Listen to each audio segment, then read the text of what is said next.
Hello बच्चों, चलिए प्रश्न पढ़ते हैं। प्रश्न में हमें दिया है हार्डी-सुलज़े के नियम की व्याख्या कीजिए। तो आइए प्रश्न की मुख्य अवधारणा समझते हैं। मुख्य अवधारणा, ये हार्डी-सुलज़े का नियम क्या था? यह नियम किसी स्कंदक आयन की स्कंदन क्षमता के बारे में बताता है।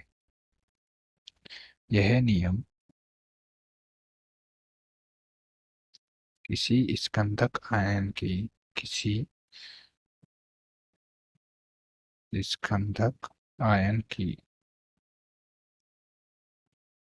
स्कंदन क्षमता के बारे में बताता है। क्षमता के बारे में बताता है। इस नियम के क्या है, दो कथन थे। दो कथन थे। एक है हमारा कि किसी कोलाइडी विलयन को अपक्षेपित करने के लिए विपरीत आवेशित आयनों की आवश्यकता होती है। किसी कोलाइडी विलयन को अपक्षेपित करने के लिए अपक्षेपित करने के लिए विपरीत आवेशित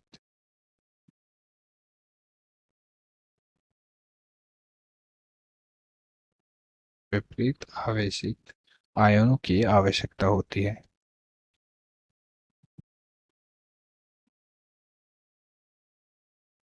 आयनों की आवश्यकता होती है। अर्थात यदि हमारा क्या है, कोलाइडी कण कोई धनात्मक कोलाइडी कण है तो उसे स्कंदन करने के लिए हमें क्या है, ऋणावेशित आयनों की आवश्यकता होगी। और इसका दूसरा कथन है, किसी आयन पर जितना अधिक आवेश होगा उसकी स्कंदन क्षमता उतनी ही अधिक होगी।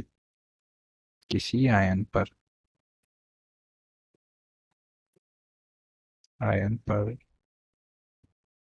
जितना अधिक आवेश होगा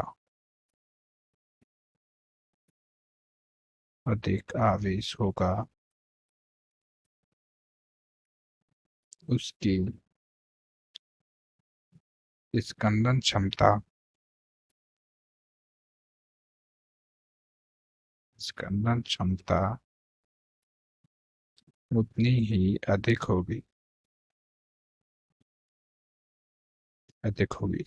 तो हार्डी-सुलज़ी नियम के क्या है, ये दो कथन थे। जैसे उदाहरण के लिए हम क्या है, कुछ धनायन लिखते हैं।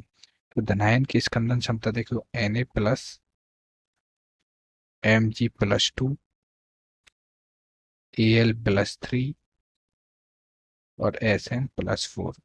तो इसमें क्या है, जिस आयन पर जितना अधिक आवेश होगा उसकी स्कंदन क्षमता उतनी अधिक होगी। तो हमारी सोडियम की स्कंदन क्षमता बहुत कम होगी और Sn+4 की सबसे बहुत ज्यादा होगी। तो इस प्रकार क्या है, स्कंदन क्षमता निर्भर करती है। तो आशा करता हूँ आपको प्रश्न समझ में आया होगा। धन्यवाद।